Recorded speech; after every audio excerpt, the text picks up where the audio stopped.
How many times I've looked at a job advertisement and I've told myself, maybe this is not for me. I don't fit completely. I just have a few qualifications that fulfill the application. Let me not apply or let me not advertise myself. I'm sure there are many heads here who say, yeah, that sounds like me as well, and my experience as well. So, this is exactly what we are going to be talking about today. Welcome, one and all. I'm sure this is not just going to be useful for the women, but also for men. I would like to, on behalf of Bhogya.online, extend a warm welcome to all of you who are here today on a Sunday cold afternoon where you would probably be sitting on your couch, sipping a warm coffee or a tea and watching some television, taking actually time out for yourselves to do this for your future and your benefit. Well, a very good evening to you and a good decision that you have made.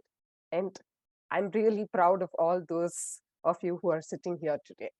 My name is Shri, and I will be your moderator for today's session. What is today's session? It is a session for women and how to apply career orientation for all those expat women who are here in Germany. This is the seventh topic of Swasti Shri webinar.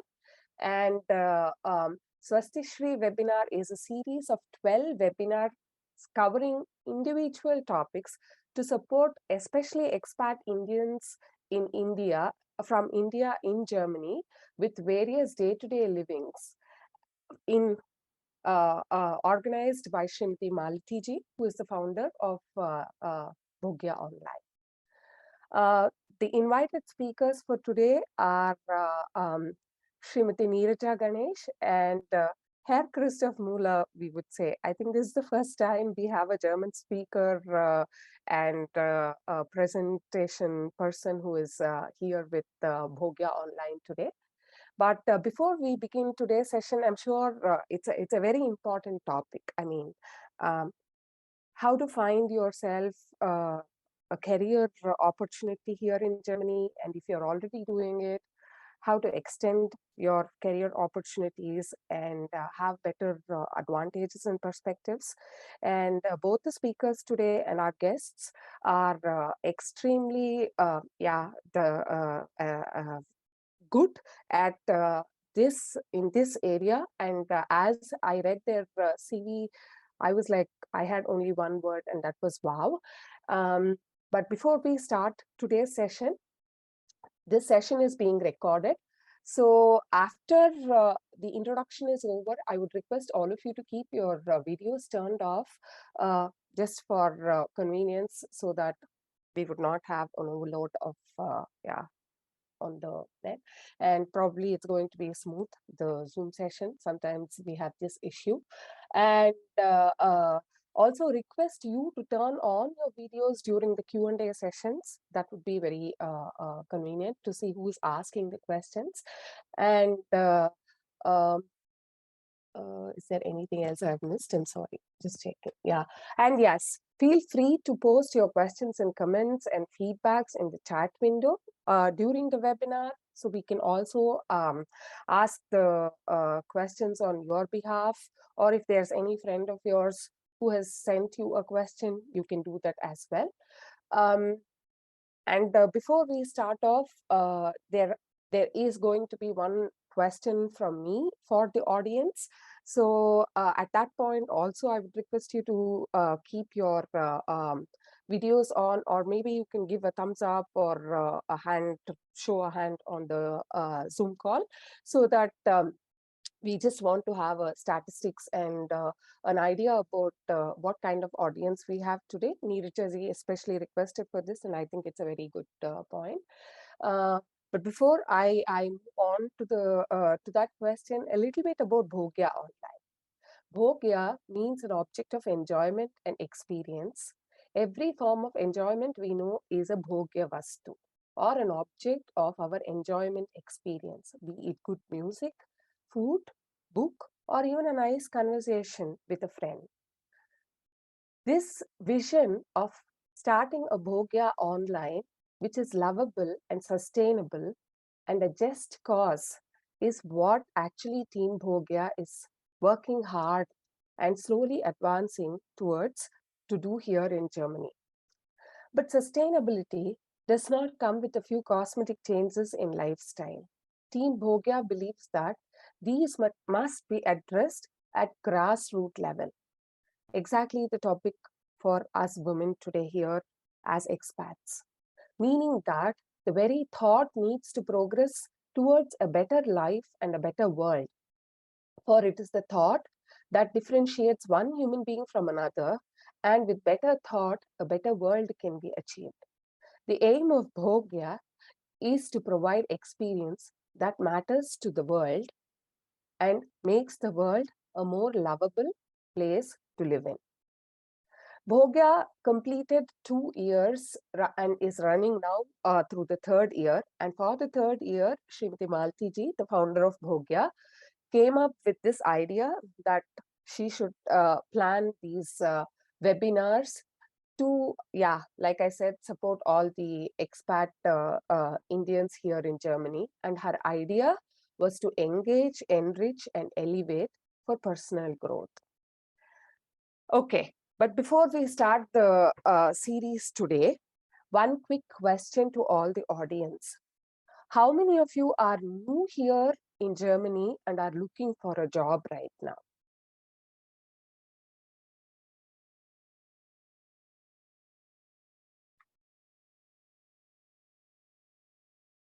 Okay, one from Shefali.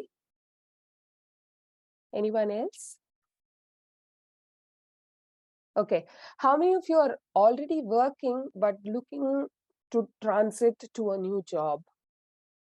Okay, there are two of you. Okay. Let me open the chat. Okay, there are three of you who are new. Okay, four.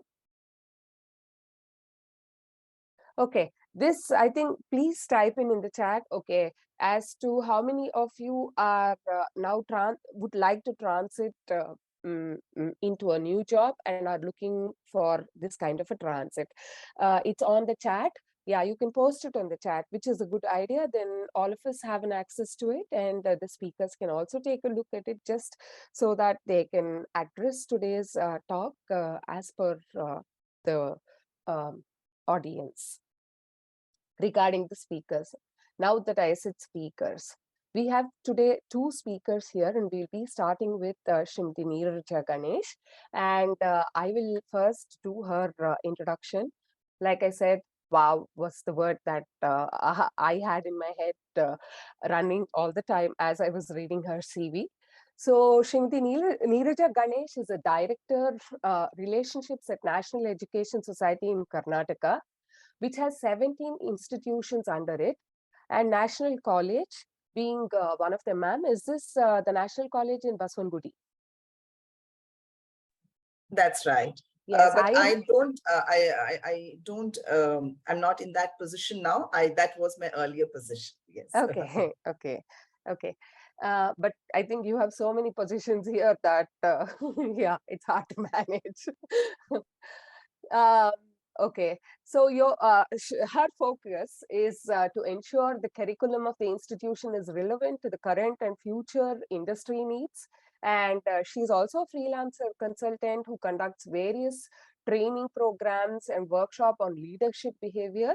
She also coaches people to progress in their career. Career is the topic that we are trying to cover today here for the Swasti Shri webinar. And prior to this role, Srimati Ganesh was a professional with a professional experience of 25 years in the IT industry, managing large teams, delivering IT projects, operational excellence, and customer satisfaction for large banking captives. And she mentored and coached new leaders, first time leaders, to understand their leadership style, and utilizing their strengths to grow in the industry. And she's been invited by various prestigious forums like Lean In, IEEE, PMI, tie across the globe to deliver talks on variety of topics. She's currently writing her first book, and I'm looking forward to it. You Have Arrived, titled You Have Arrived. No glass ceilings, no broken rungs, no glass cliffs, which she believes will be a large influence on the readers, especially young girls and women, in terms of navigating their life and career successfully. She has won multiple awards, most recent one being Jobs for Her, Her Raising Award in the Women in Impact category. She has also been featured as one of the 40 women who have traversed their life journey from ordinary to extraordinary in the book Magical 40 at 40. Wow. She has a very strong inclination to get the women of our country have a positive mindset, become confident, and go all out to reach their potential with this intent. She has driven diversity and inclusion program in her organizations, and also volunteers and mentors outside her organizations to support this cause. So the stage or the mic or the Zoom call is all yours, ma'am, right now. Welcome. Thank you. Thank you so much, Nagashri, and really a pleasure to be on the Bhogya platform again. I did have an interaction with Malati earlier also, and a real pleasure when it is, an audience full of women, which is what I see. And thank you, Christoph, for coming over to address the women and bringing in your perspective, which is going to be a more relevant perspective from a country. I do not sit in that country, but I would definitely like to speak about the mindsets and a few other things that I would like to convey through today's talk. And I'm happy for people to be on video because we have a small quorum, so it helps to actually see people. And in case the bandwidth supports it, I'm happy for all of you to come on video because it's really good to see people and interact that way. So I will bring up okay, I think my screen sharing has to be enabled because I have a PPT. Nagashri, Malati, would you be able to just bring on the screen sharing for me? And if anyone wants to put on their video, please do. It would be really good. Okay. Malati, I request you to enable the screen sharing. Yes, I've got it. I've got it perfect, now. perfect. And requesting the audience to turn on their videos if they would like to then. Thanks. Thank you. Okay. All right. So we have the topic of career opportunities for women today. Let me start, and from whatever poll we did, I realized that some of you are looking for jobs and you're not in jobs now, and some of you are in jobs and maybe looking for transitioning out of this current job and into a new job, okay? So we all love steps. If I were to tell you there are 3 steps involved, I think it becomes a little more easier for you. Then I say that, you do 10 things, the 3 steps, 3 things. That's all you need to do to get into that job, right? So we will talk about a 3-step approach today, which is you have to search for opportunities, right? Okay, we do have to search for opportunities. They don't necessarily come walking to us. The second is you got to prove yourself. You have to prove to the rest of the world, to whoever you're trying to get an opportunity with, that you're ready for the opportunity. Okay, no rocket science, very simple, logical things. The last one is create opportunities for yourselves. Okay, so we have a 3-step process and we'll talk about all of this. But before that, Nagashri already set the context. What is our mindset? Correct? What is your mindset towards searching for opportunities, proving that you are ready for them, or creating your opportunities? What does this picture denote, right? All of us are that. That person in the middle is us. And there is something going on here for all of us, which says, I don't think it's yet the time for us to look out for opportunities. There's a job description which has come our way. There are 12 points in there. I fit only 8, which means that I have 4 more to cross off, tick off, and I'm going to take my time to tick off those 4. Or I'm in a new land. I've just kind of come a few months ago or whenever. I think I need to settle in here. Let me understand the people. Let me understand the culture. Let me understand the language. Let me understand what it is so that I can fit in very smoothly before I even think of searching for opportunities or kind of proving that I'm ready for an opportunity. Sometimes we think this is what I had done back in India or wherever I was. I was a Java programmer. I'm an IT geek, so I'm talking about Java, or I'm a product manager, I'm a product person, I'm a content writer, and that's exactly what I need to do even, in my next role. How do I manage my home and my work? Sometimes that is what is a challenge, right? For some of us back in India, we have it a little easier because we have a lot of support, a lot of help out there, which may not be the case, in other lands. And so you have tons of work at home and then tons of work at the office the minute you kind of join, and all of that, right?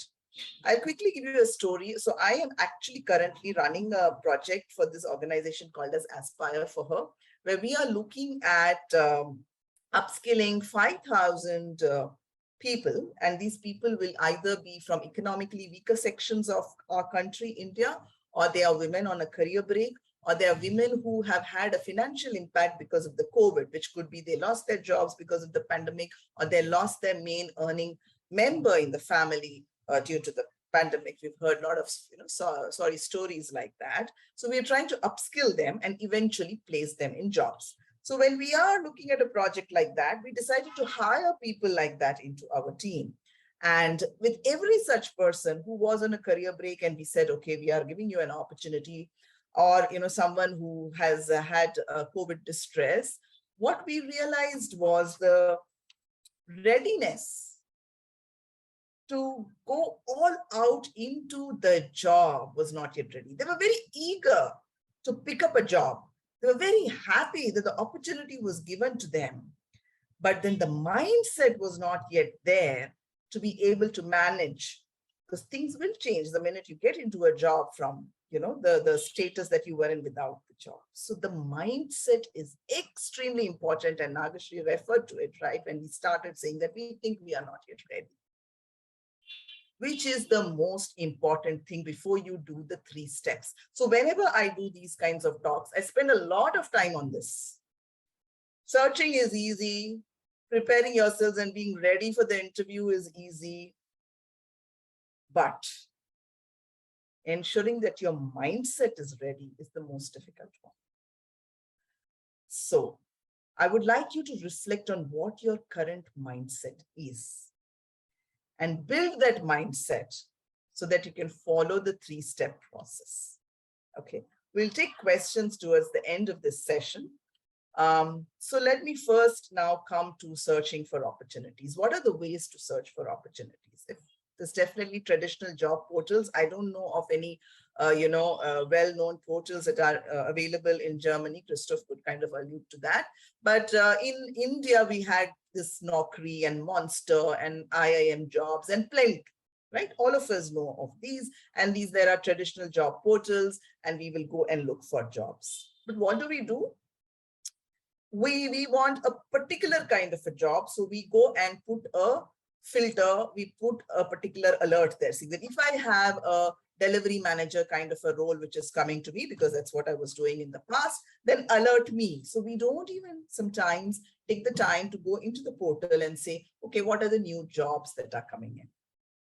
There might be 100 new jobs that have been posted, but I don't think that's of significance to me. I'm going to set an alert. If this is what it is, alert me. And then I will go and see if it kind of makes sense, right? So that's one of the things.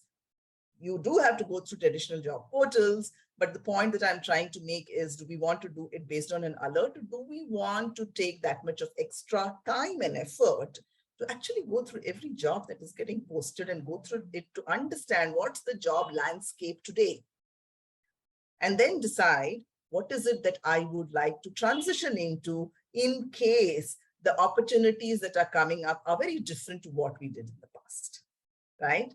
Now, the second thing is there are a lot of portals for women. In India, we have portals called as Jobs for Her. We have a portal called as Aspire for Her, where I consult. There are a lot of portals for women who are on a career break. Now, some of you might fall into that category because you relocated and then you have taken a career break. What happens, when you start looking at these portals is that there is a niche in terms of who is applying through this portal. It's only women and women on a break. So then, that much of competition reduces. And on the other side, the company is very open to the fact that through these portals, you'll only have women or women on a career break applying. So they're not going to really, ask you those questions of, okay, you have a 6-month break, what did you do, etc. Okay, so why not look at these kinds of portals? One point that I would like to mention here is the demand and supply situation globally, in any country and globally, is very skewed, right? And Christoph might have some statistics around it to say that demand is this much, but the supply out there, the candidates that are applying, whichever category you fall into, whether it is freshers, whether it is women on a career break, whether it's experienced person like me, 25 years, even if I were to apply today, it's kind of a huge number that will be applying for a particular job. Okay, so I want you to get out of the mindset that, oh, because I relocated, because I took a break, I think I'm struggling. No, it is because of the demand and supply in whichever sphere you are, whichever phase of life you are. So all the more important for us to start looking at those kinds of portals where the hit rate, if I may say, is higher for us in terms of success. The third, and this is a booming industry today, right? Gig. If you have not heard of the word gig, I mean, in the past, we used to call contractors, temporary staff, but a gig means that you actually can pick up 4 kinds of gigs. So you may want to do a content kind of a role for 3 months with an organization. At the same time, you're running a small project and hence you're a project manager. And there's a third gig with a third company, which is for 6 months, which could be in the space of coding, or it could be in the space of something else totally different. It may not necessarily be IT at all. This is a booming industry, I may say. Companies are moving to a gig setup. They have a very smallish employee base, and then they have a lot of freelancers, they have a lot of consultants, contractors, and gig workforce. As long as there is no conflict of interest between the 2 projects that you are picking up as gigs, you can go ahead and do as many. You can search for opportunities at career fairs. There are plenty that happen both online and offline. So you need to be out there looking out for career fairs. There are a lot of conferences that happen, and I'm glad, I don't know how's the scene in Europe, but in India, it's opened up and we are now having really in-person conferences. Every conference that an organization offers, like I went to a Walmart conference 3 days ago, will have a career booth. And you can go and discuss with them about opportunities. You can speak to them about who you are, leave your resume, your LinkedIn, and have a conversation. The next is about internships and returnships, right? Why do students look at internships before they actually go into their work, the actual work employment base? Because they get that kind of a hands-on experience, right? Similar is returnships. For women on a break, there are a lot of companies who offer returnships to say that, okay, come join us. We will invest a little bit you in terms of, upping your skills, could be technical, could be soft skills. We'll put a buddy along with you so that, and you are having live projects and you are eased into the system. Maybe because you're in a new land, maybe, you've taken a break, you're getting into a new role. And eventually after that returnship period, if you performed well, you get a full-time job there, or they kind of give you a certificate, which can be treated as an experience certificate, and you use that and go elsewhere and apply. And finally, I also talk about voluntary opportunities. Don't say no to that. While all of us definitely need paid jobs, I will definitely, ask you to look for the right kind of a salary and negotiate the right kind of salary for you when you do get into a job. But till you hit that, instead of just being at home and complaining and cribbing and saying, okay, it's not coming my way, why don't you pick up a voluntary opportunity? Maybe it's with Bhogya for all you know. Maybe Malti needs a couple of hands to run, her platform and things like that. Do that. All of this is what is the first step in terms of getting there, right? In terms of searching for opportunities.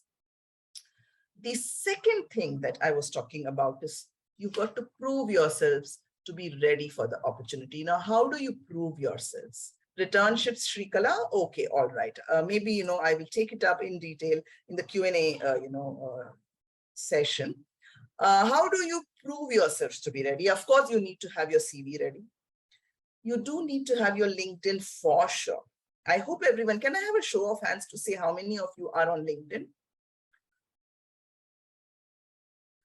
It is important, absolutely important. Thank you, Christoph. Right? Now, I told you the demand and supply situation is, I always give this fantastic example. When I was working at Capgemini, we were asked to refer freshers, okay, for a project which just came in. So we kind of had finished up our campus hiring, so we needed freshers for this project. We referred. In one day, we got 40,000 CVs. Even if I had to hire 1,000, I don't know how I would do, right, out of 40,000. So your CV and your LinkedIn has to be world-class, and it has to differentiate you from the rest of the world. So you've got to work on that. And there's enough and more YouTube tutorials and sessions available to talk about how to carve the most beautiful and impactful CV and to have an impactful, powerful LinkedIn profile, a must. Then, of course, you have to prepare for interviews, which means that you kind of get some mock interviews going, because sometimes our confidence levels are not there. We may have taken a few months break. We are in a new land. We don't know how to kind of, present ourselves on, say, video interviews as an example and all of that. Get a buddy, get a help, get someone and say, I want to do a mock. So practice it. Mentorship is a fantastic way to get yourselves ready for the opportunity.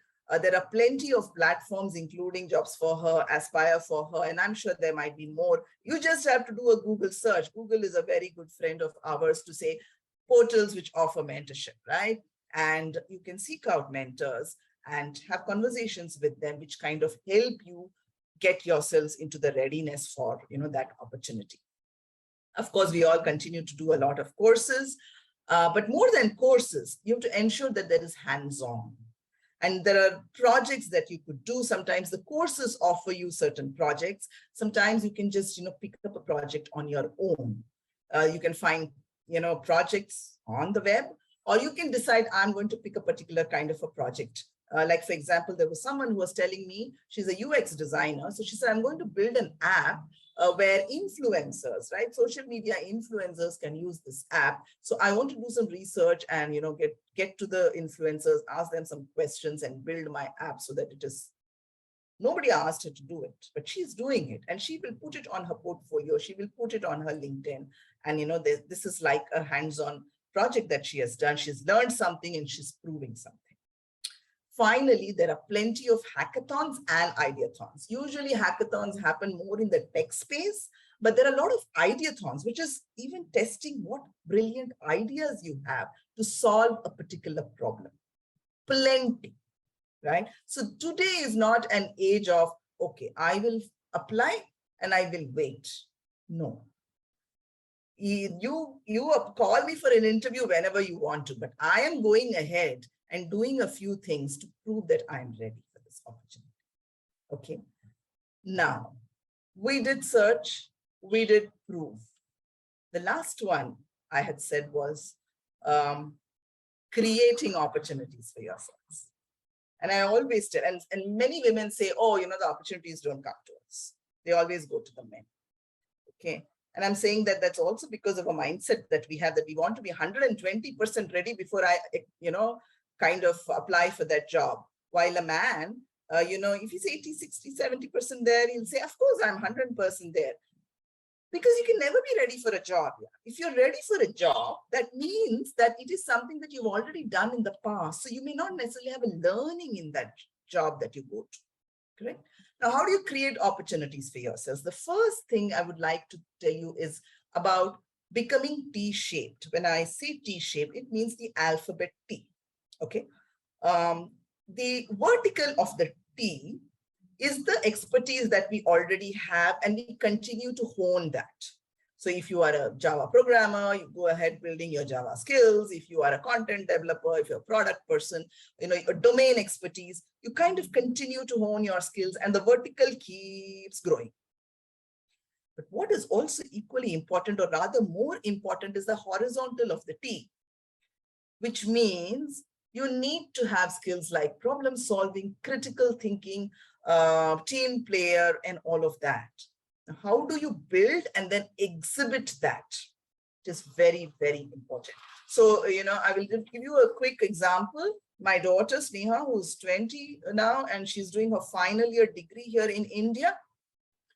She has been working in this organization called Aspire for the last 3 years. She started in the pandemic, and she started as a 1-month internship opportunity. She wants to become a data analyst and eventually a product person. But when she started there, she was doing social media for them. What did that do to her? It just is building her, horizontal of the team. And then they, offered her something as a team lead and managing alliances for the organization. So with each such opportunity, she's building the horizontal, even if it is not leading her directly into the product role. But these kinds of skills, which are the need of the hour. I was sitting through a conference where they said that our AI, is going to take away so many jobs, but AI can't do critical thinking, problem solving, and all of that has to be done by us, right? So you have to build that thought leadership. Again, when the demand and supply is like this, how do you show? How does Anuja prove and tell the whole world I'm better than everyone else?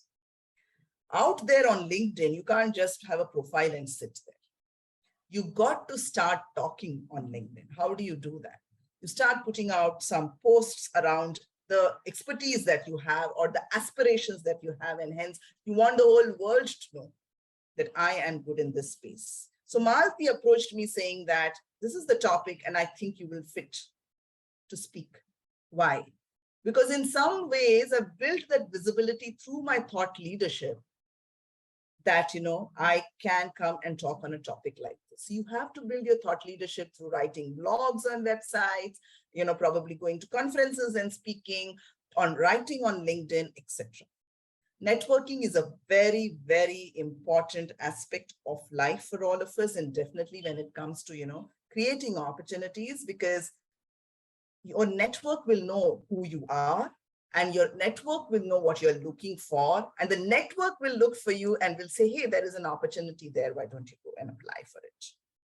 And eventually, there's a lot of passion projects that you could do, like an example of, the UX designer who is doing a project for influencers. Why don't we pick up something and continue to, hone our skills and prove to the rest of the world and create some opportunities for ourselves instead of just wait for this opportunity to open up. Okay, so that's my, 3-step, process, and I'm around here and happy to take the questions, and I will answer the question of returnships, what it means at, some point during our session. Happy to remain connected with all of you. That's my LinkedIn, credential, and thank you for this opportunity. And I will now hand it over to Nagashri.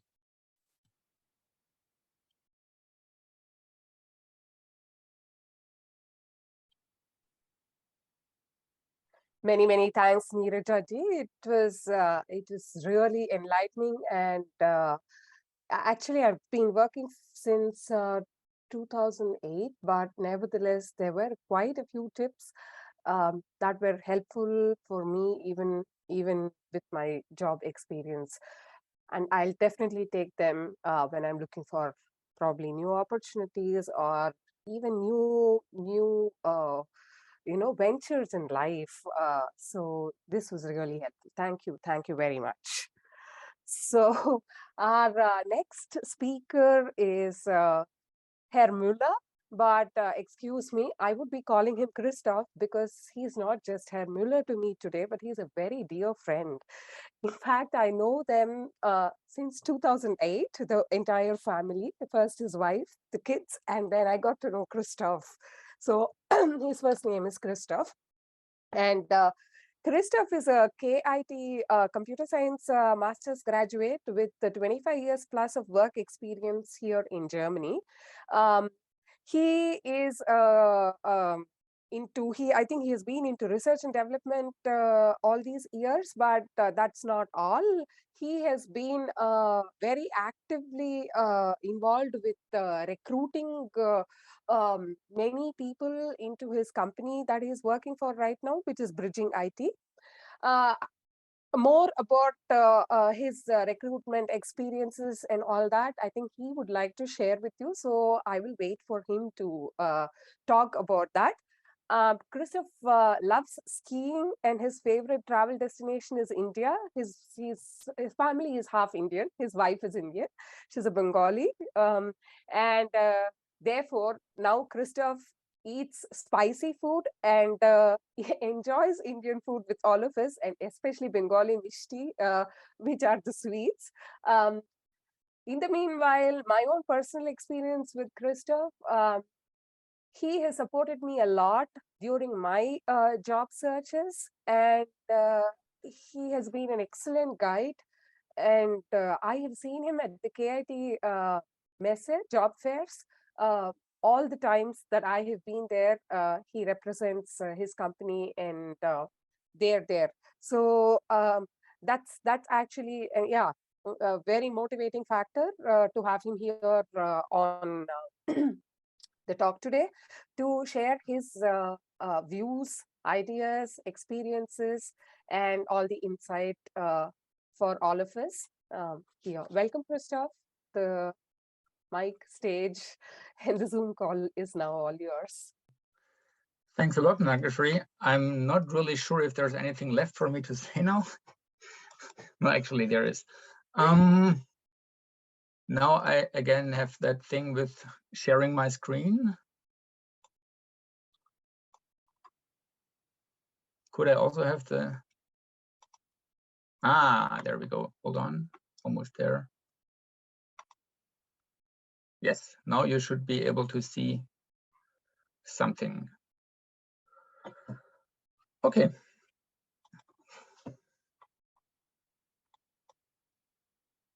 Yeah. Okay, there's a few things that I would like to share with you today.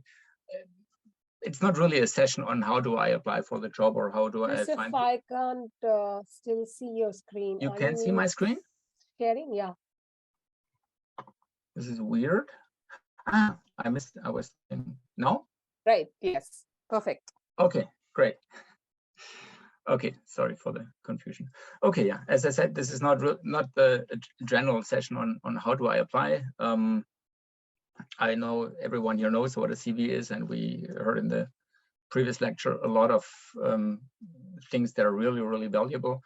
So I will focus mostly on those things that might be the difference between applying with an Indian company to applying for a German company, or from my personal point of view, what do I as a German employer find different when I get applications by Indians, or what do I notice where I think that could be improved.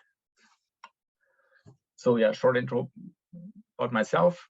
Nagoshi basically said everything. Then how do we find job offerings? That's basically, or that's very similar to what Niraj said. Then what do German employers look for? I guess that's an important point.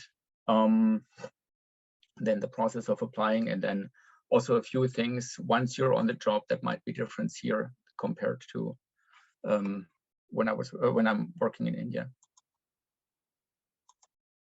I guess we can basically skip this page. Nagoshi said everything there is. On the right, that's basically why I'm here, because that's how I got to know Nagoshi. And the point in the middle, yes, I have had my share of hirings Germans, Indians. We have a lot of different people from many different places. Actually, there were quite a few things I've left out, Christoph. I think you should go ahead because your experience and focus of expertise, I decided to leave it for you to yeah, but I mean, talk about. that I enjoy developing software, yeah, that makes me steal some Indian guy's his job, because that's the typical jobs that Indians have in this country. But that's not really the relevant part. I guess the most important part is I've been hiring people for the last 20 years, I guess. And more detail about that is on the next page. So I will focus on that. First, of course, is okay, how do I find a job? And kind of how do I find the fitting advertisements? And when it comes to advertisements, you have to put yourself sometimes into the employer's position. Like when I, as an employer, look for someone, or when I, as an employer, have to fill a position, there are so many talented people out there that would be the perfect match for my job. They're all different. And I have to describe what I'm looking for. And no matter how I describe it, it will fit perfectly to some, and it will totally turn off others. And I have no idea who is actually looking at my advertisement. So, I mean, in this world, it's not just millions of people focusing on or applying for that one position. It's also me and a lot of other employers competing for all those talented people out there. So whenever I write an advertisement, it's going to be a compromise. We try to cover the largest area of possible employees to fit. And very often, when you look at an advertisement, you will see some part fitment, but you don't. It doesn't fit perfectly, and that does not mean you should not apply. I mean, if you look at the advertisement, if you look at the company, if it kind of feels good, even though it may not be a perfect fit, go for it. I mean, think about yourself in that position, try to learn what this position is about. And then if you feel good about it, then you probably should apply, and even if it may not fit perfectly. Where you find those positions, yeah, the general job sites in Germany, it's monster.de or stepstone.de. There are many others. Go to all the job pages of the different companies. There's one thing though in Germany, and that's most jobs are not given by a few really large companies like Bosch or Daimler or all those Siemens, like the worldwide known brands. Most jobs are given by the middle class employers, by the Mittelstand, and for them they may have 2 or 3 jobs at any time. They may not have more, so it's a bit of a work to actually find your way through all those jobs. The advantage though is that you might find some company that's close to where you live anyways. It's just a different approach. It's not the big players. It's also many small players that you should look at. Then of course job fairs. Many universities have job fairs, and when you think of job fairs by universities, that's not only job fairs targeting the students who just finished there. You also can go there as an experienced person, and probably a lot of companies will be very happy to see someone with experience and not just all the students. But then of course, if you are a student or if you're just finishing your studies, you should also go there because that's the main group that they target for. And yes, you do not have to be a student at the university to go to the university's job fair. You can also ask a headhunter to place you, but you should know the headhunter will ask a lot of money from the employer. So going through a headhunter makes you more expensive. If you kind of want to write your resume once and then have someone else send it to all the different employers, then the headhunter is the right thing for you to do. It's less work for you, yes, but it makes you more expensive, so it puts you in a worse position against your competitors when it comes to a certain job at a certain employer.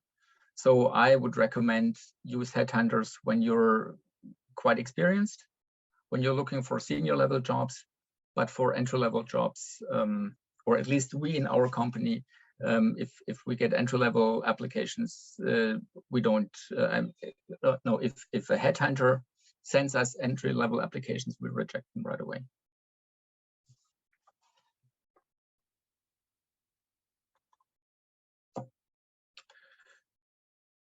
Okay, now what do German employers look for? German language skills is one important thing. Yes, we have international companies here, and yes, there's a lot of jobs where you can get by with English, but speaking language is always easy. Helps. I mean, it will make it always easier for you. It will improve your chances to get the jobs. So, just if you don't speak the language yet, try to learn it. Try to get a hang of it. And there's so many opportunities to learn the language. If you have kids, the parents of your of the classmates or the friends, your neighbors, Germany is full of Germans that you can try out your language skills. Second important thing is be passionate about what you do. I once had an applicant. I was in that interview with a colleague of mine. I was looking for a Microsoft developer. My colleague was looking for a Java developer. I was the boss of my colleague, so I was more serious senior position. But that lady that we were interviewing, she had applied for Java, but in her resume she had both Java and Microsoft position. And then I asked her, okay, your resume shows both. What do you actually prefer? Is Microsoft also fine, or would you prefer Java? And she didn't even think for half a second. It was Java burst out of her, and you could really see, okay, that was what she was passionate about. And then she was looking at me, and she apologized because I knew I was the senior manager in the room, and I was standing for Microsoft. And then I told her, no, her answer was perfect, because more important than coming to my team was the passion that she was kind of showing for her topic. I saw this actually with a couple of Indian women who studied not what they were actually passionate about, but what their parents or older brothers or whoever else kind of pushed them into. So maybe also now is if you are looking for maybe a change or anything, then maybe you could also make this, use this time to really think if with how much passion you're looking at this, right? I mean, do you follow what you trained for, or do you maybe wanna look for something else? Yeah.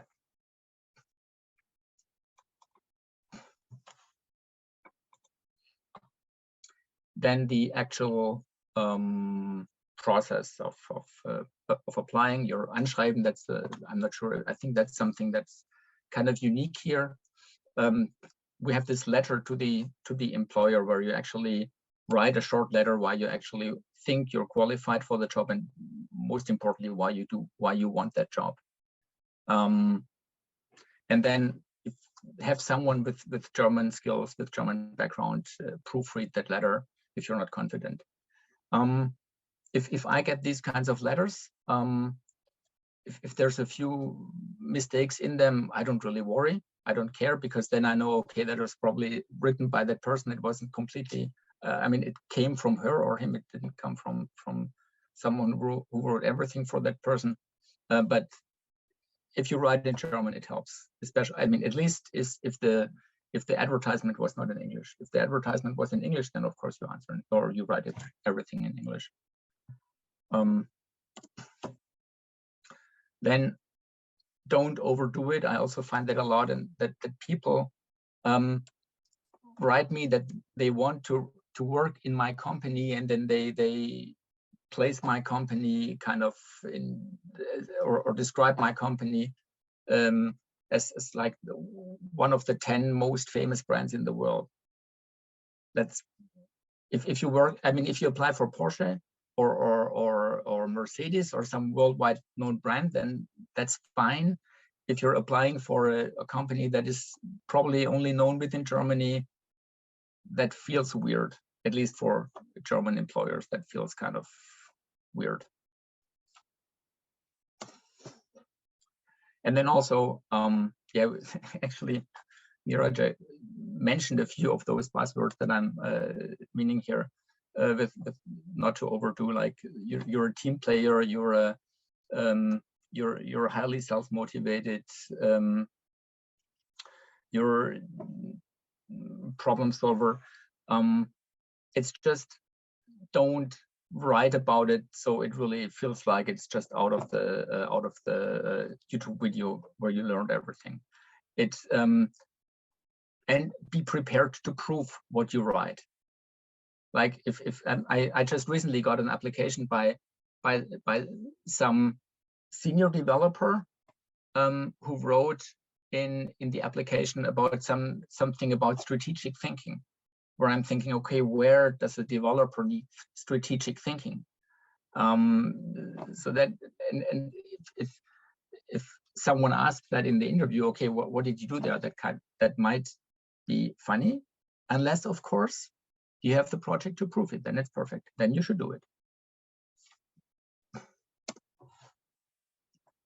Yeah, as I said, expect to be asked, or to expect to prove the skills that you write about in your CV.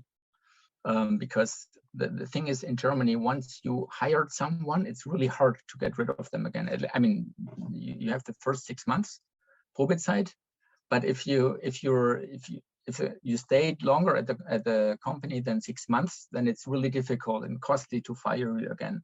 So companies really want to make sure that you're the right fit, and so that's why interviews also can contain quite a few detailed questions.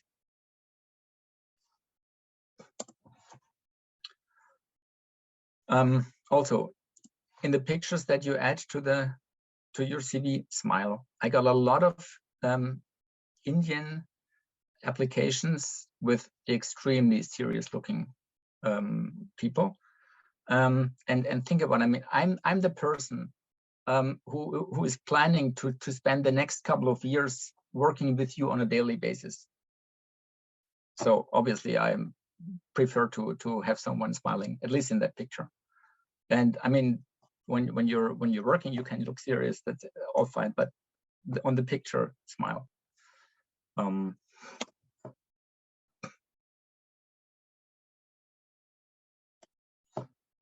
then in the interview, also be honest. Like if you're don't be ashamed to admit that you don't know, you don't have a certain skill. Of course, it's always better if you have that skill. But I think many Asian cultures find it difficult to admit the lack of certain skills. So I made it a habit of always asking some questions where I know the honest answer will be, no, I don't have that skill. Because there would be no way of knowing it. And so if with that questions I get a, no problem, then I know, okay, I can't trust any of the previous answers. So be honest about what you do not know. Also important, ask questions yourself.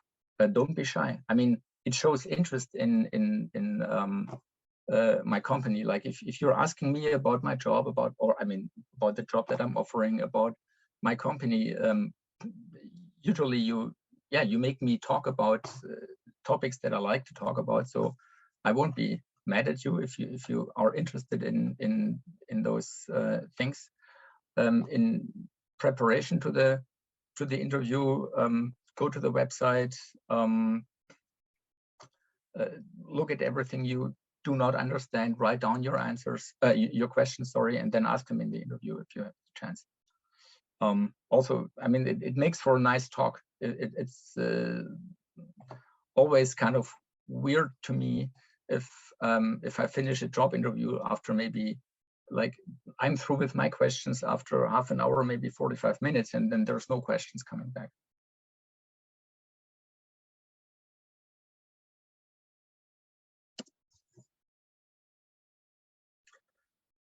And then you made it, congrats. Now you're working on the job. Then again, we have the thing, be honest about, I mean, when I say be honest, I'm not going to apply anybody's lying here. It's more about this, like, delivering bad news. There's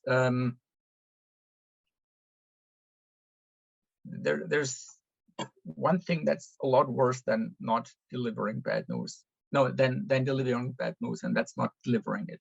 Like, if there's a deadline, I want to learn about it. I mean, I want to learn about trouble meeting the deadline ahead of time, so I can prepare the customer, so I can look for alternative strategies. The worst thing that can happen is if the team says everything's fine, everything's fine, everything's fine for months. Like we say, we have the deadline on October 1st. For months, I hear everything's fine, everything's fine, everything's fine, and then on September 30th, we won't make it. That's terrible.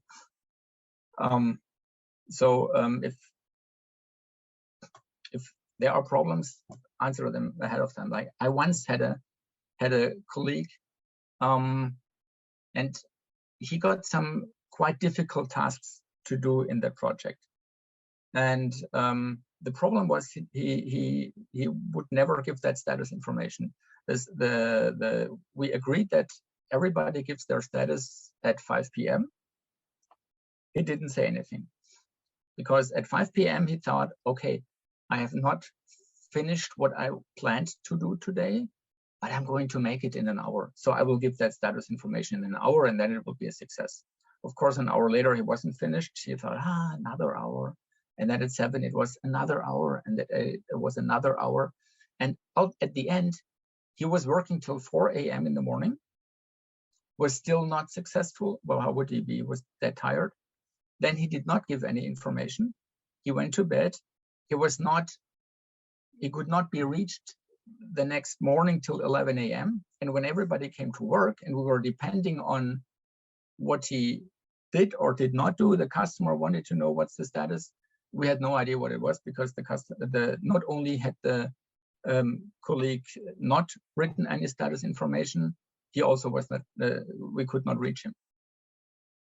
And the good solution would have been that for him to write at 5 p.m. Sorry, it does not work yet. I have a few ideas that I would like to follow up. So maybe in an hour I get it to work, but status right now is it doesn't work.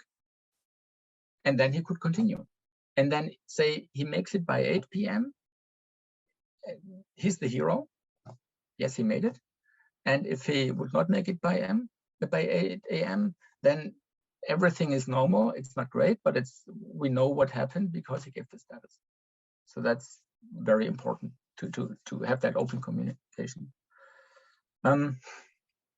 Also ask, why are you, I mean, when you don't understand why certain things are being done, ask why, or be able to answer questions why you are approaching things in a certain way. I think that was, for my wife, that was something really to get used to, why whenever she did something, people wanted to know why she was doing it. Then expect to be criticized or corrected, and rest assured, this is no loss of face. This is important. People here love to criticize each other, but not in an unfriendly way. They love, I mean, it's all about improvement.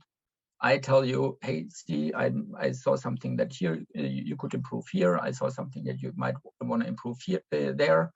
Don't you think this could work better? And it's never meant, usually not meant bad. It's all about growing as a team. So people will love to hear your criticism, if of course you bring that criticism in a friendly way and not like, I mean, not shouting, of course. But criticism here is, it's not, you don't have to worry about facing things. Like I had a Syrian refugee that came to us, and he was, I was the senior manager and he was the junior in the project. And then one day he told me, "Hey, Christoph, didn't we agree to do it this way? Why did you do it that way? Why did you change from what we all agreed about?" And that really made me happy. I thought, okay, he understood it. It's perfectly fine if the junior tells the senior, "There's something wrong. Don't you want to improve it?" He told it to me in a very friendly way. So I could improve. That was great. And then something on the positive thing, work-life balance, part-time jobs. Many companies here offer jobs also on a 70% basis, 80% basis, whatever.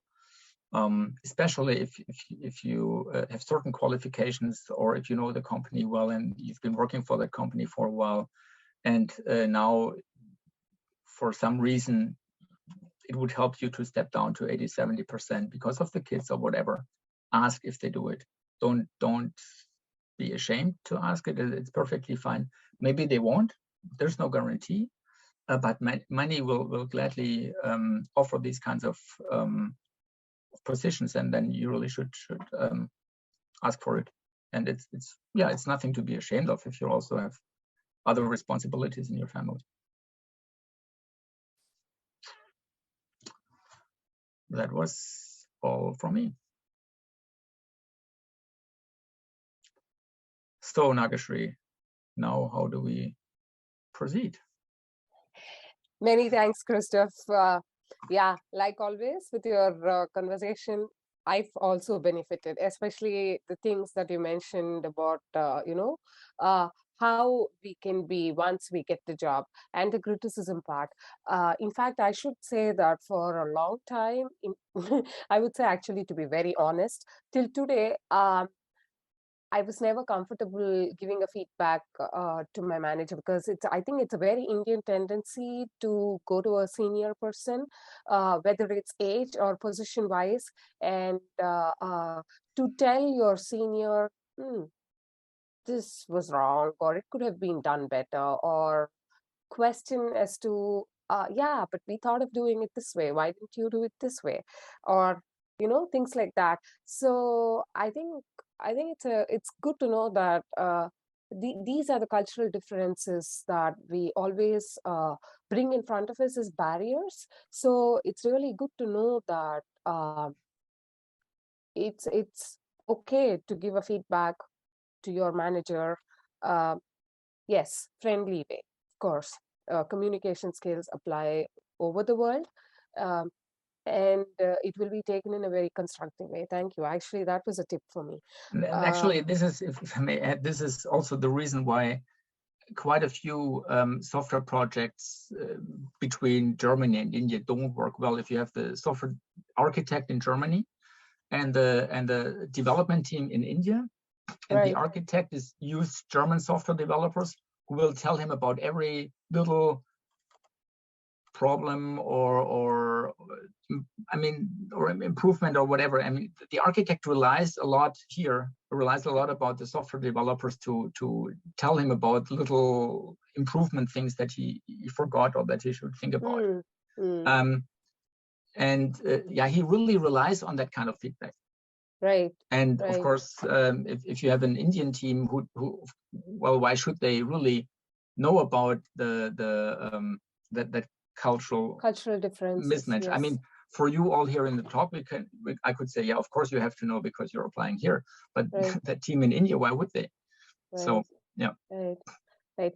Christoph, if you don't mind, can you please stop sharing your screen so we can have everyone on board? Yeah, thank you. Thanks.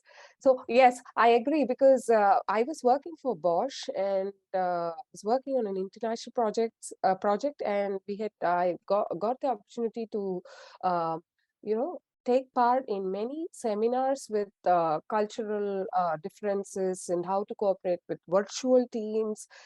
Again, especially cultural differences being the factor. Yeah, I think it's a very important point. I mean, there, what you made is not just how to get a job, but actually how to sustain yourself in the job happily. Have a healthy relationship. I think that's very important, because yes, you may not get a job right away, because you I've struggled for between my jobs. There was a period where I struggled for about 2+ years. I did a lot of trainings and things like that, but I looked for more than 2 years, and finally I got the job, which I'm in now. Very happy. But then now, when I look back, it was just 2.5 2 years of wait period there. But I'm working, and I'm in the job for about 5 years now, so this period is longer. And how to have a healthy work life, uh, yeah, I think it's a very important thing. And uh, to to to learn and to integrate into the culture. I had a very beautiful point from Neeraja ji, and she said, integrate into society, get into and do social service, and uh, mingle with people, go around, talk, ask questions, just meet up for tea. I think that was a very beautiful point, because again, this 2 years, two plus little years that I was looking for a job, I got into a social service organization here in Germany called Caritas, and I did the free translation for people from Sri Lanka who have just moved in here, and as a translator, I went and met many families. So the German governmental organizations, schools, kindergartens, they need translators, and these families that have come here are here as um, refugees, and yeah, those kind of backgrounds, so they cannot afford to hire a professional translator. So Landratsamt or Caritas or such social service organizations, they organize a team like this, and my German improved by doing that, and my confidence in talking to people in German, and to self-confidence actually kind of went up. And I think, yeah, today's talk, there's a lot of take home for me. Seems like the audience have enjoyed the conversation as well. Here Anuja says that mm, right, when you said that don't just do or study or things that your parents have asked you to do, or your siblings have asked you to do, or your friends have influenced, but think for yourself. So I think that's a good piece of advice. She says we Indians need to hear. We don't realize how easily we fall into the rat race on pursuing what the greater population does, rather than thinking of what interests us most. Great point here. Yes, I agree, Anuja. Totally on it. Yes, Anuja again says that the talk was wonderful, Neeraja ji, and yes, there are some Q&As here. Neeraja ji, could I please request you to turn on your video as well? And Yes, I'm here. Yeah. yeah, and the rest of the audience, all of you, thank you for being here. Please, you can turn on your videos and ask the question yourselves, or there is one here. Yeah. So Shri Kala actually asked what the detail, yeah, right. Can you please explain in a little more detail about returnships? Okay, all right. So I don't know how the scene there is in Germany, but in India, we do a lot. We are seeing a trend, an upward trend of companies wanting to hire women who are on a career break and wish to restart. Now, there are many reasons women or anyone else, but largely it's women who takes a break.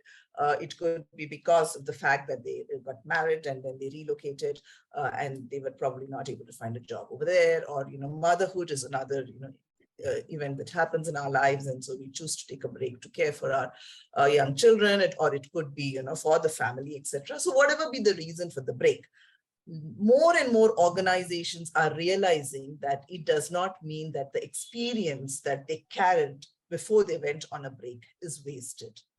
Two, there's a lot that the individual does during the break also, which actually qualifies as a skill. I spoke about the horizontal of the T, right? There's a lot that builds up during our break. Whether it is caring for someone, you're in a new land, how are you kind of hustling, learning something new, figuring things out for yourself. There are a lot of leadership qualities that emerge, and all of those soft skills, the life skills emerge out of that. So many companies are really hiring women on a career break. So what they do is they offer something called as a returnship. It's exactly like an internship. So for a student, you get an internship for a few months, a few weeks to few months. So you go and work in that company. They give you a little bit of training and they put you on a live project.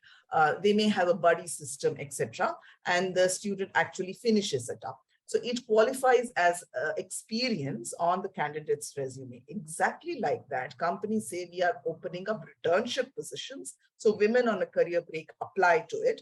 They go through whatever is a selection process. So they don't get employment, they get a returnship for a period of 3 months, 6 months, 9 months, during which they are trained on certain things, they are put on a live project, they have buddies, etc. And they're evaluated. Sometimes these returnships convert into a permanent job, like an internship could eventually turn into a offer of placement, or they are given an experience letter and the candidate can actually go and use this as experience and look for another opportunity. So that's what is a returnship. So lot of Indian companies are doing this, and I think a lot of global organizations are doing this, and they come up as specific returnship opportunities. All these portals that I spoke about, which is Jobs for Her, Aspire for Her, they have a section for returnships. Now, some of these could be remote jobs, so you could look for that, or you can look for such opportunities in whichever country you're situated. And maybe Christoph can add to it if he has come across returnship opportunities. I agree. Yeah, there is something called returnship here, but then I think Christoph can elaborate better on it. Actually, that term was new to me too. Okay, all right. But you have an option and opportunity to write in your CV that you've taken the time off as a parent, because I wrote that in my CV. Yes, of course. Yes, of course. Yeah. Yes, I mean we have this family time. We have this Elternzeit where you can even as the father, I can take off a month or 2 or 3, or recently our head of Bridging IT's portfolio, like a C-level position, took half a year off in my company because little girl. Yeah. So that's actually a very good question, especially for Indians, because we just assume, how do I write this? And I think I felt very awkward that I had taken a break because of motherhood, and and then I realized I'm in a country where parenthood and parenting, and especially for women, it is so well respected. So there's nothing, and yeah, we've made an effort to bring the future citizens or human beings into the world, and so that itself is a big job. And one should give a warm pat on one's back, the women who are in the family way. And even if you've taken a 5 years break, 6 years break, then be proud of it. Just mention that you've done that for the sake of your family, and it's very well respected in this country where we are all living, in Germany. And yeah, I mean, it's very interesting to know that India now has something called returnship. I Yeah, see. on a kind of a slightly lighter note, and I think Malti has raised her hand, but I'll just say the companies that we speak to are only asking for women returnees. So I was actually joking that we have to probably take a sabbatical to be able to get our next job. So it's really opening up. Good point. Malti, Yeah. do you want to add to it? Yeah, I mean, in Germany, it's not actually called returnships, it's called career restart. So there are quite Okay. a few fairs that happen, especially for women. We have career restart programs for women above 40, above 50. So there are, in fact, a lot of training also being offered. So keep looking for such, in the right kind of media, maybe Instagram or Facebook. I think these companies are there everywhere. So there are a lot of women-oriented companies that do that. So they are available. That's what I wanted to add. Thank you. Thank you, Malti ji. Our dear Anuja here has a question. Anuja, would you like to raise it yourself, or Yeah, sure. yeah, please I do. yeah. So I think there is a lot to learn from you, Neeraja ma'am. I'm very thankful to Bhogya for introducing you to us, and also from Christoph as well. Very inspiring to see what you've accomplished. So I think, yeah, I'm like a mid-career professional now. I have like about 10 years of experience. And what I am on a leadership track in my company. And I face a lot of challenges in terms of, yeah, we have to reflect a lot, and we have to get over a lot of our, typical points that block us as a person, and move forward.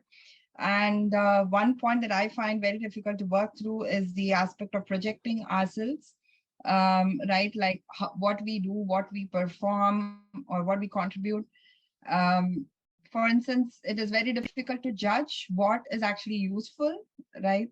That is the first thing where I struggle with, because sometimes I just do my work and I wait to see whether the results are coming or not. So I don't really project it too early. And I also see that there are people who do lesser than me, but project a lot. And I cannot get into this habit somehow. I have an ego block somewhere that says, no, I should not project myself. And I see myself falling down because of not doing this. So I don't know what is the right way to go about. And so I just wanted to ask you what you would suggest as an approach for this. So, shall we target this question to Christoph, because he's in the German market and maybe he can kind of As tell you well, from the yes, German definitely. perspective, and then of course Nirja ji can pep you Sure, up with more energy. sure, sure. So, Christoph. Yeah, that was a tough one.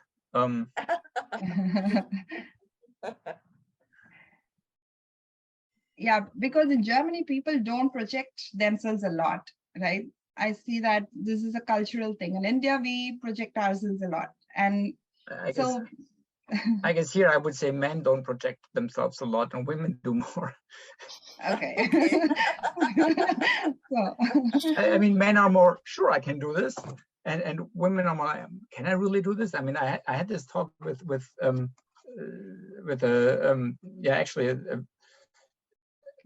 two colleagues of mine. One location manager of our office in Frankfurt, me, not quite as high, but reasonably just below that kind of position in our office in Stuttgart.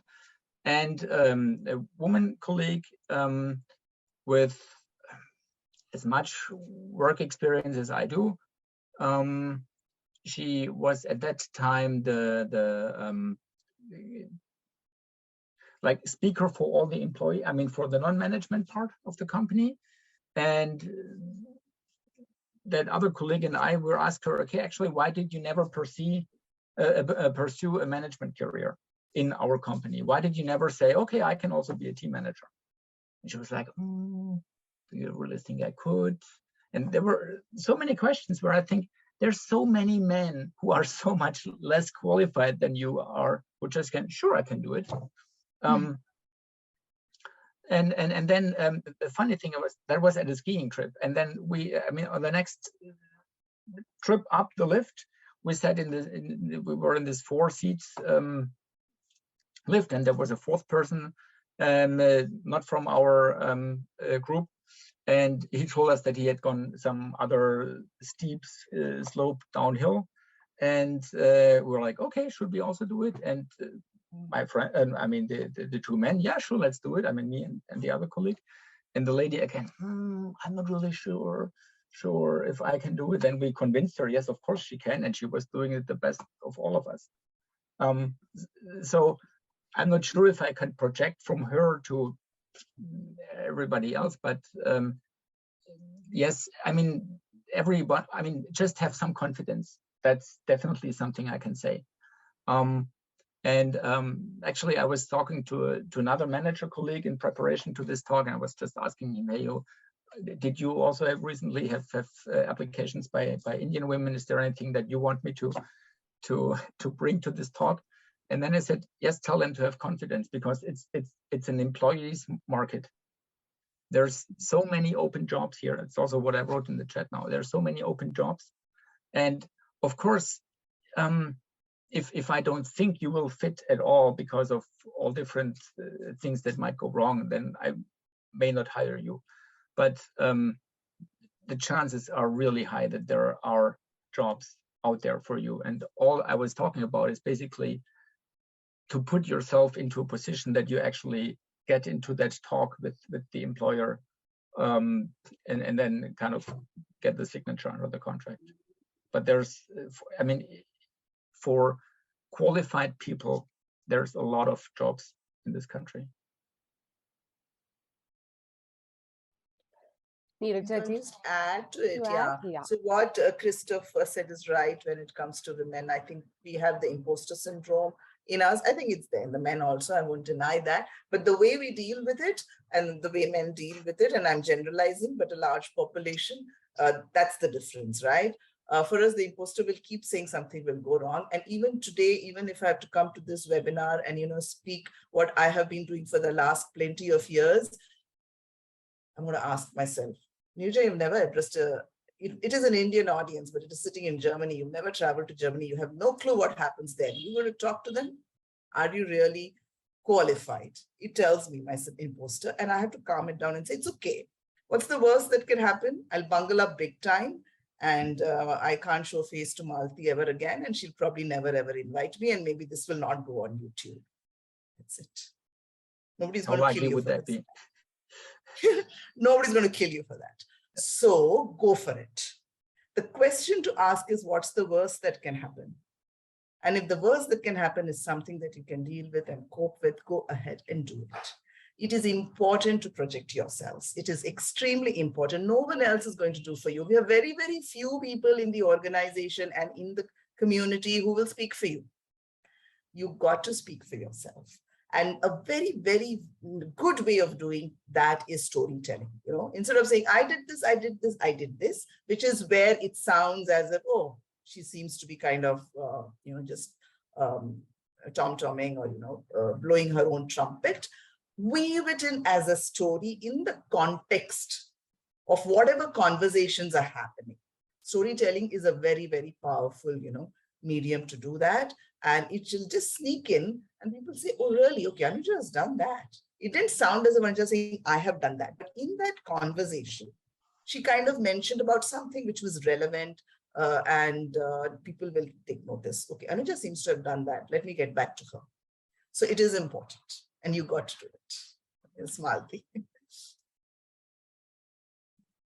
Yeah, I mean, I'm not sure if it's actually courage that Neerja is talking about, because when Neerja started out, she herself has mentioned that she was an introvert. She still is an introvert, but she's talking about networking all the time. And her book is also going to be focusing on that. So it's about the inner strength that I think we all have to project. And I'm going to take the opportunity now to invite you all to listen to her. I also do a podcast with Indian women leaders. That was the first time I came across Neerja. And ever since we've been in touch, I really adore the work that she does. So I'm going to invite you all to listen to her podcast. The podcast is called The Impressive Empress. It's also there on Bhogya.online. You can search for it and you can listen to her podcast there. It's full of advice for women at any stage of their careers. So please, thank you. So, we're preparing, we're preparing for a networking event, and a conference that's going to happen on the 23rd and 24th of September. It's an online conference, and we invite all of you to be, part of that. If you come on my LinkedIn, you'll know how to participate. And I am, running the networking hour. Every conference has a networking hour. I am, doing the networking hour. And one of the activities, so if you come, you will see it's repeated. One of the activities that you're planning to do that, and I would like to take 15 seconds to do that here, 15 seconds only. How many claps do you think you can do in 15 seconds? How many can you do in 15 seconds? Name the number. 1, 2, 3, 10. Well, 10, right? So I'm going to start my stop clock. Hopefully I find my stop clock here, and we will all clap. 15 seconds, I will ask you to stop. Done? Okay. Start. And keep counting it for yourselves. Keep counting the number for yourselves.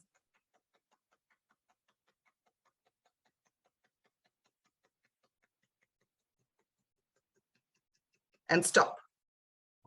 How many did you think for yourselves and how many did you achieve? 46, Nagashri. What were you thinking? Shrikala, 40. 38. 10. So somebody said 10 and we did 48. I thought it was 10, Yeah. Right? I thought that is what we do to ourselves. Wow. That's what we think we can achieve, but we can really do much. So go for it. That mindset, go for it. That was a beautiful demo. Yeah. I totally agree. And on that note, Anuja, actually, I've actually had a feedback in many of my jobs that I can say more about the work that I've done.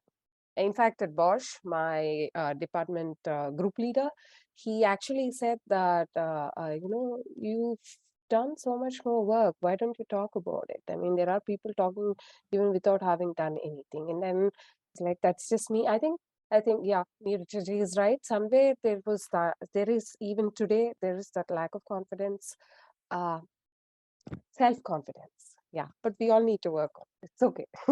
I think meeting on groups like this, big thanks to Malati ji and Bhogya, and other opportunities and talking to each other. I think, yeah, that is a great way of connecting and pepping ourselves each other. So yes, I see another question in the group. Mala, which is better, certification or applying for internship? Which is better? Yeah, certification or applying for internship in software testing field?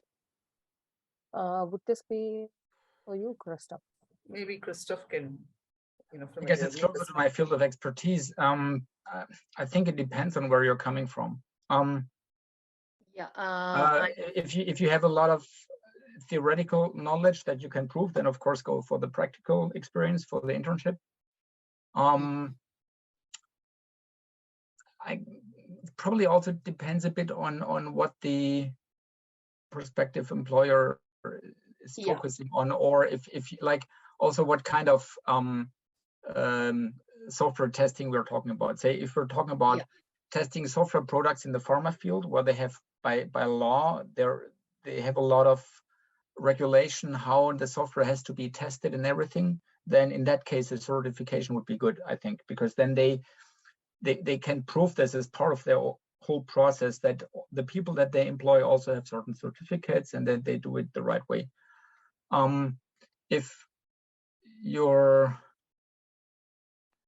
looking for a job in a in some services company like Bridging IT, we don't have testing team anymore. We used to have one.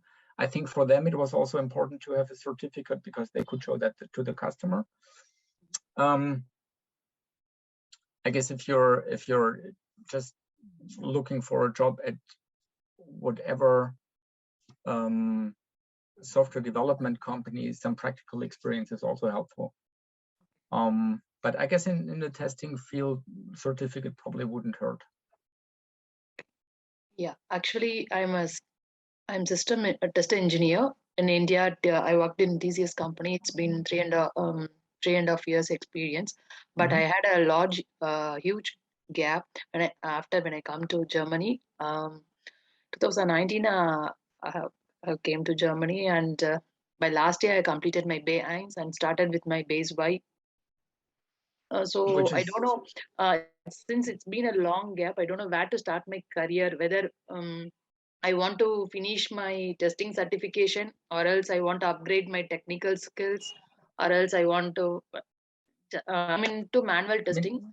So Does the certificate show certain skills about certain versions of the software, or I mean, or is it more a methodology, like testing methodology, which hasn't changed during the last 5 years? Methodology, say for example, there is one certification called ISTQB for manual testing and automation. So which is, I don't know which to choose, like ISTQB can I choose, or else I can go for, instead of doing some certification, whether I can go for internship in a real company, so that it would be better. So this is, I didn't have some much clarity about this. Yeah, I mean, makes both sense, I guess. I mean, if you have a company close by that you could do that internship with, why not go? And actually, if you see the chance of landing a job there, if you're doing well in the internship, then that's something you might want to pursue. If you don't have that, then the certificate might be something that's more that you can do more independently from any specific internship offering. Okay. Yeah. I'll only add one point to this, because I don't know the German market. Certifications are valid, for sure they are. I'm not denying it. But something that I noticed here, because I told you it's a market for women returnees, right? It is a market for women returnees here in India, for sure. And there are a lot of companies, Google, AWS, VMware, you name it, who are offering scholarships. So you can do any of their certifications free of cost, and they're really, really in some ways pampering candidates to say, hey, get certified. And because I'm a mentor, a lot of women come to me with this question. I've done these 10 certifications and still I'm not getting a job, right? And one of the things I tell them is, you might be confusing your employer, because you have an AWS and you have a Google and you have a VMware and you have done this. Now employer is looking, what is she actually wanting to do, right? So that's one thing. Second, please ensure you have practical knowledge. The certification, if it is coming with hands-on, because there are certain certifications, I know the Google, because we are running the Google certifications as upskilling for the 5,000 people that I told you. They have a lot of hands-on assignments. So you get an opportunity to practice what you learned in a project. Then go for those if there's an opportunity. Otherwise, do some hands-on, because sometimes I find the women with 10, 20 certifications, but they don't write a proper email also. And I'm saying that if you do you can show a CV like that, but if your email also was not great, and Christoph's, words were so good, right? If you can't really prove that you know it all and you can do it all, you don't have to know and do it all. Even if you know a little, it's okay, but you should know to do it. So I would say more marks to, hands-on. And then based on that, if you feel that the certification will add value to your progression or something like that, do it. But definitely focus on hands-on. It is something that will be very, very useful. Thanks, ma'am. Thank you. Yeah, internships. I actually, thank you, sir. A question also. Did you find that the skills that you brought with you were not, I mean, did you actually have a job here and then you saw that it didn't match, or did you, or did they say when you were applying here, okay, you're missing certain things? Or Say how for did you example, come to the conclusion that there's a gap? no, I had No, I'm having a gap of experience. I'm having a career gap. I want to restart my career. So I finished my German skill, German certification. Now I am upgrading my technical certification so that it both will enrich my career. That's I don't know. So where to? But it's not that someone said, okay, you're missing certain skills. It's No. more that you say, okay, there's just a certain amount of time that has passed between coming here, between learning German, between getting settled, and now starting again. Yeah, that's okay. Okay. But because in that case, if you're continuing to do what you did in India, then at least in the way you talk to possible employers, don't talk about a gap. I mean, you still might want to pursue that certificate while you're applying, but then I would also start applying right now. And then, of course, offer that thing with the internship, but you could also ask, okay, do you have, I mean, I think I would not even go for just an internship. I would ask, okay, let's say, let's give me an internship so I can prove myself. But if I'm good, then please hire me right away. Okay. Because there's also this tendency, I think not in the IT sector, but in other areas where people have internship after internship after internship and never ever get a paid job. I think it's not the case in the IT, because in the IT you will, I mean, people will find paid jobs anyways.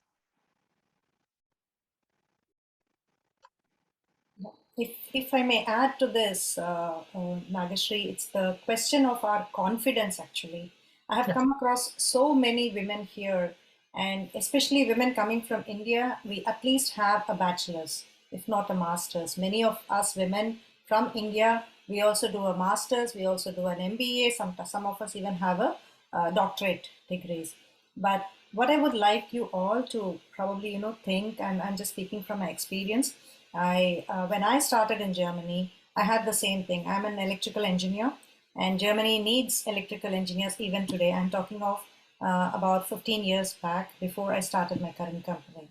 So at that point of time, when I wanted to look for a job, I went to the Arbeitsamt, I went here and there looking for a job. I would apply here and there, but everywhere it got rejected. But then I went to a job fair, not a job fair like Christoph mentioned, it was a newcomers network. So I just went there and they were looking for English language trainers. So that's how I started my career in Germany. I went up to them. I said, hey, look, I'm a native English speaker. In India, we have the biggest advantage of learning our subjects all in English. And I started as an English language trainer. I was a business language trainer.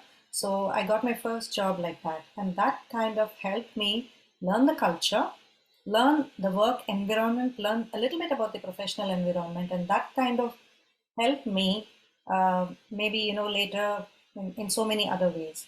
But I think we have to get out of that mentality where we think I'm not enough. I'm not good enough.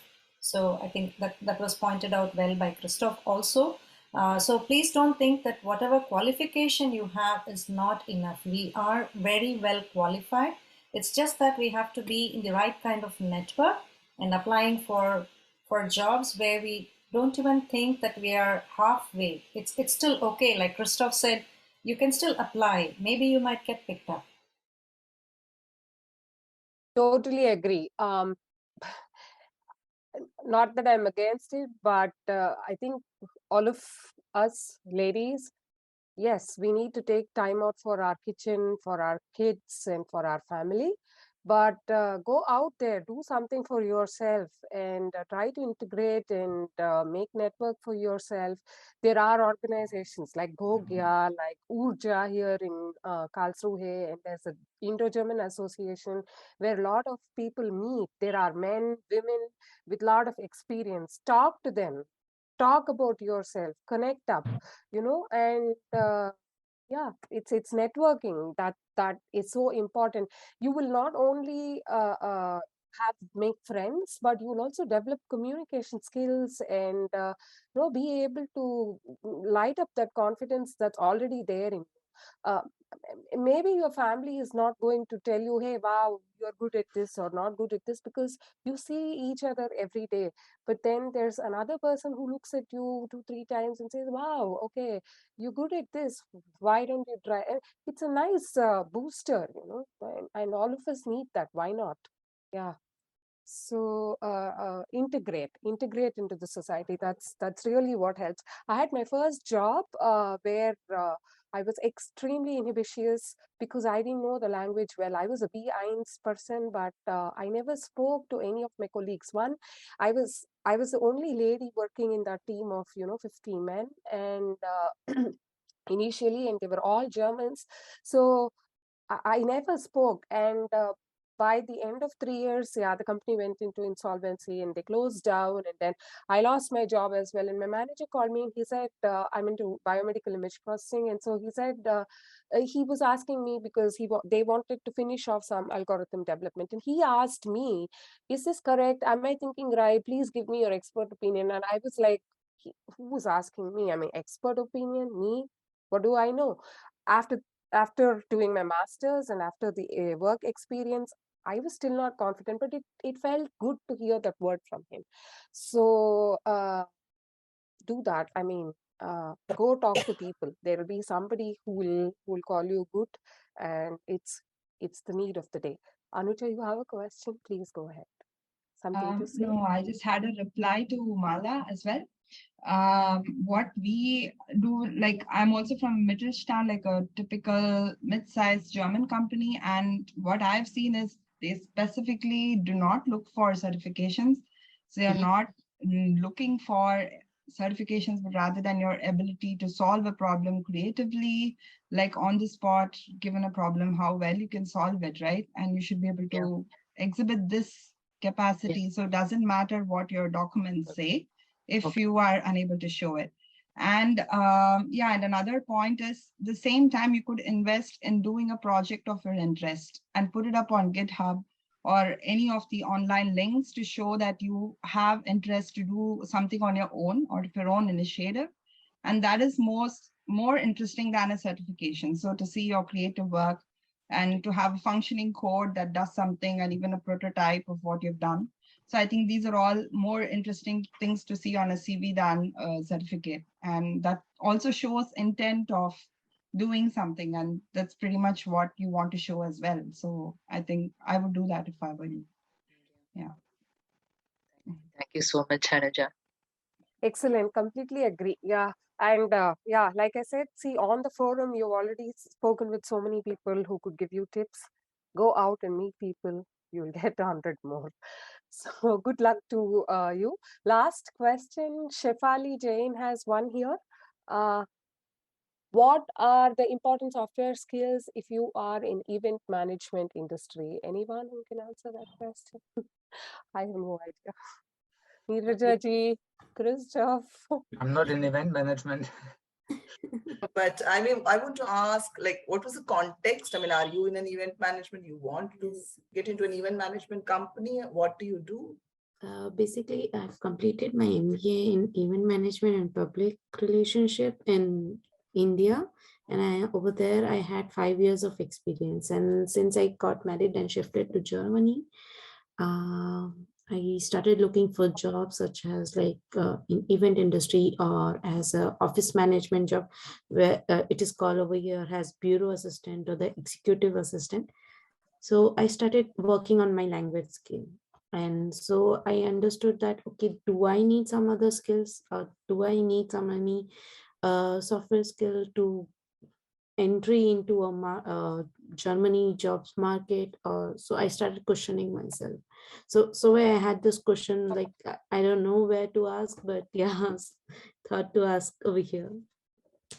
I mean, I think it wouldn't be any different from what you did. Event management anywhere is going to be the same. I think today a lot of events are happening online, so you should know the usage of any kind of tools is what I would presume. whether it's a Zoom, whether it's a conferencing software, and a usage of a breakout room and whatever features it offers, and research on all the platforms, virtual platforms, if you're still going to be virtual, to say how can events be managed, beautifully, effectively. That's one part of it, I would suggest. And then if it's going to be, in person, then obviously I would say that your impeccable coordination skills is what someone is going to be really looking at, which is what I believe you've studied in your previous experiences also. That, but networking is a must, I think, in this industry. Yes, For sure it is a that's must. true. So please ensure that you network very, very heavily, which obviously comes by being on LinkedIn, by attending conferences, by attending sessions like this. I don't know if any of you knew each other before this, and what you're going to do, now that, you all have met here. I know what I'm going to do. I'm going to, stalk some of you on social media and try and find you. If you don't send me an invite, I will send you an invite and connect with you. That would be my first step towards networking. It is very, very important. Yes, I agree to that. And as you mentioned, I am doing that over here because I live in Karlsruhe, and here I meet people, I talk to them, and mostly I talk to them in German so that they correct me if I'm making any kind of mistakes or something. And because of that networking, I got into a tile site, how do you say, part-time job over here. So I'm doing that, and which is really helping me. But I just want to understand the event market more better way so that I can enter into it and I can learn some skills. So I think you should not shy away from volunteering. If you can see a big conference coming up or something coming up, put up your hand and say, I will do X, Y, Z. And that kind of tells you, okay, these is probably a few things which have changed or which is very specific to the country. And then you can kind of push yourselves in it. True. Thank you so much. Oh, there's a lot of need for that, Shefali, in the German Association, if you would like to volunteer anytime. Yeah, we need a lot of event managers. Yes. Yeah, You just needed Yes, to I'm ask, and ready. here exactly. you have enough and more people telling you, please come over. Exactly. And that's a Ask. good That's thing. another point I tell women. Can we just open our mouth and ask for what we want? We don't do that. Absolutely And agree. it's in our culture that we are a little bit shy to present ourselves or say that, okay, yeah, we can do this, as you before mentioned. And I really need to work on it that, yes, I can do this. Yeah, in fact, Bhogya is also an event management platform. Absolutely. I would really love to be part of it and would like to do any volunteering job.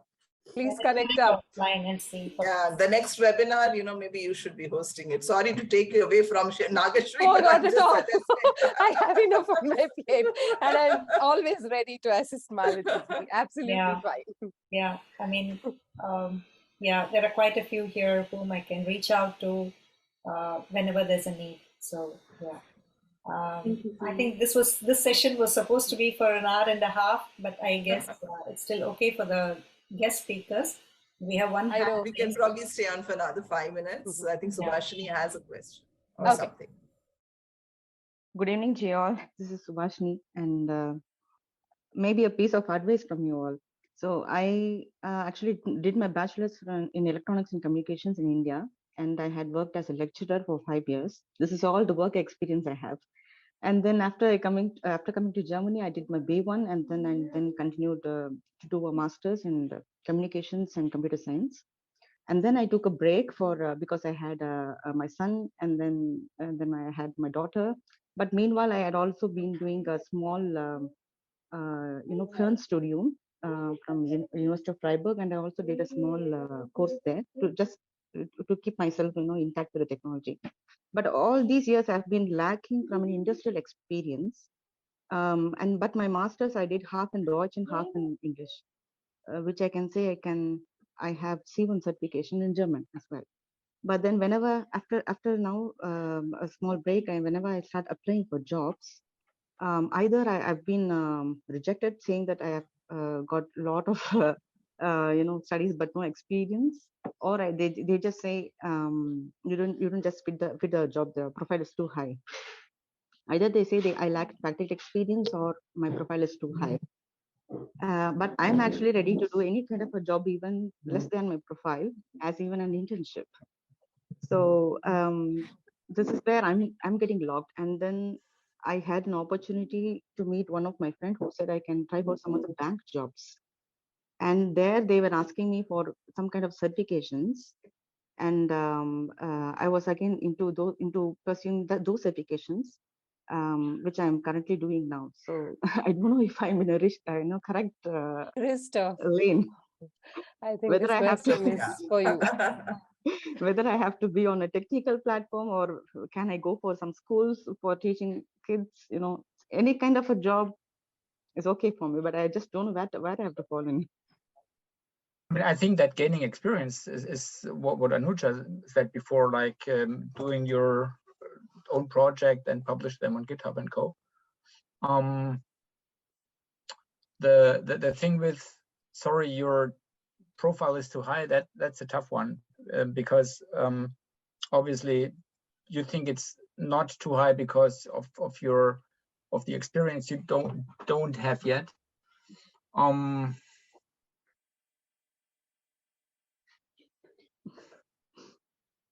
Anuja has something to say up to this. I'm just putting myself in your position. I know that the academic system in Germany is very different from India, so it's not so easy to map our qualification from India to here.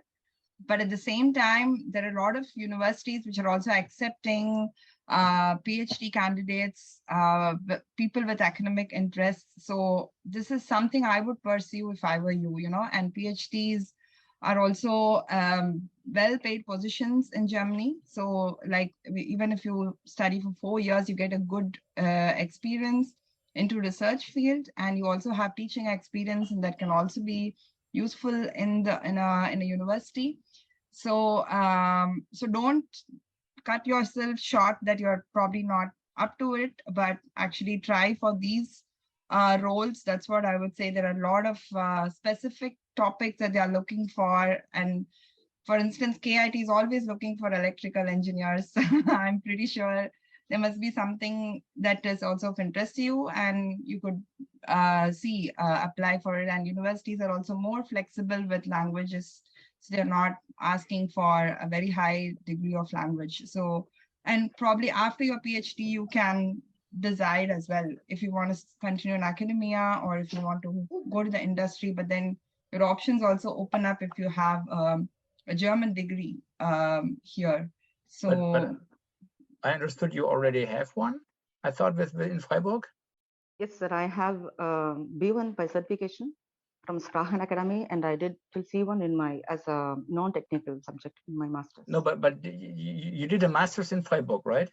From Duisburg University, Duisburg SM University. Ah, okay, sorry, Duisburg. Okay, then I understood Freiburg. Yeah, but anyways, one here in so.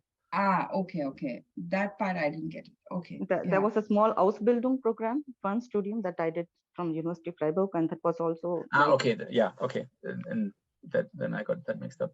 Okay. So I will just add this bit, right? So I don't know the German landscape, but I will tell you this. When I've talked about creating your opportunities, that's what it is. In terms of how, say, Shefali created an opportunity for herself by just speaking in this forum, right?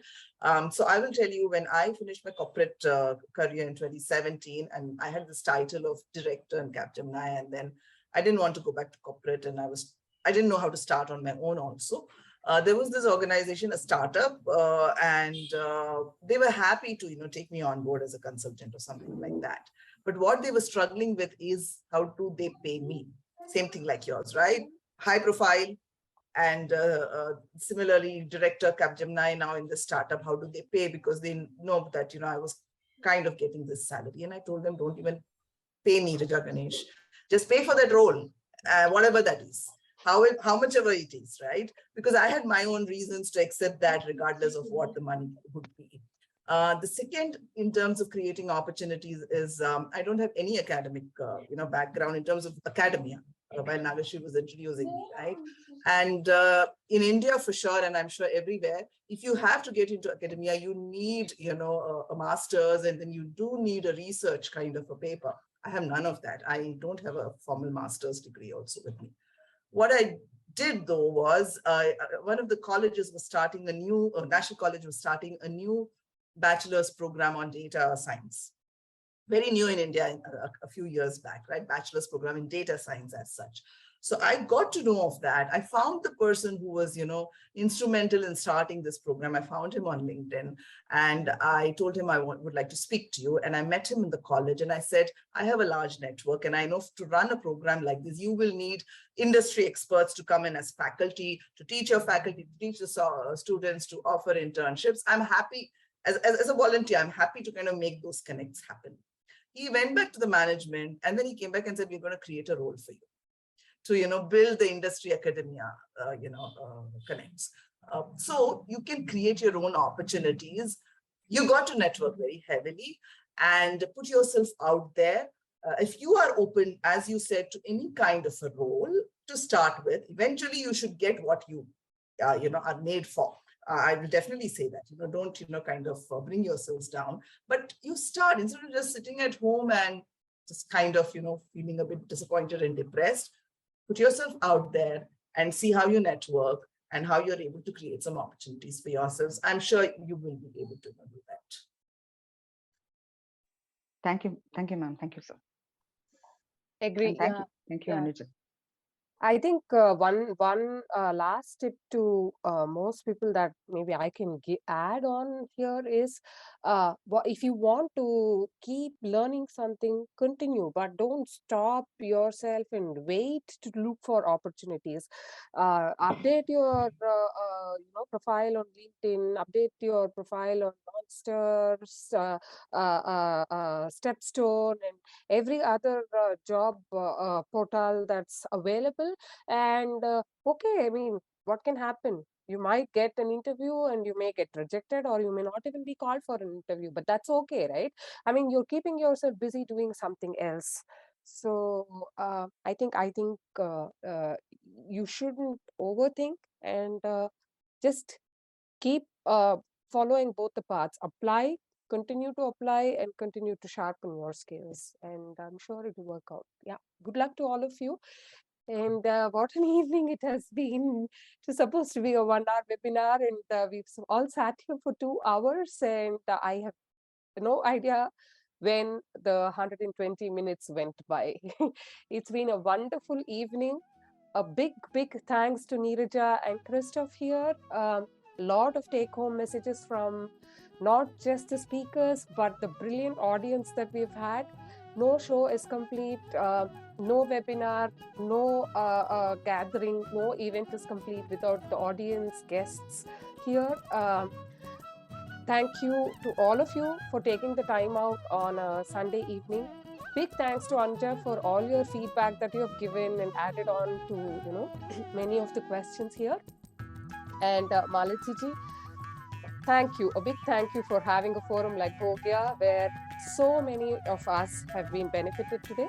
And all the very best. I hope this keeps going on and many more of us get benefited and enrich ourselves at the end of the seminar and become, more valuable, better, useful, and happier human beings. Wishing you all a wonderful fall, which is turning out to be a winter here almost, early September. Enjoy your rest of Sunday and looking forward to seeing you in the next Bhogya session. Thank you. Good luck to everyone. Thank Bye-bye. you all. Bye. Bye.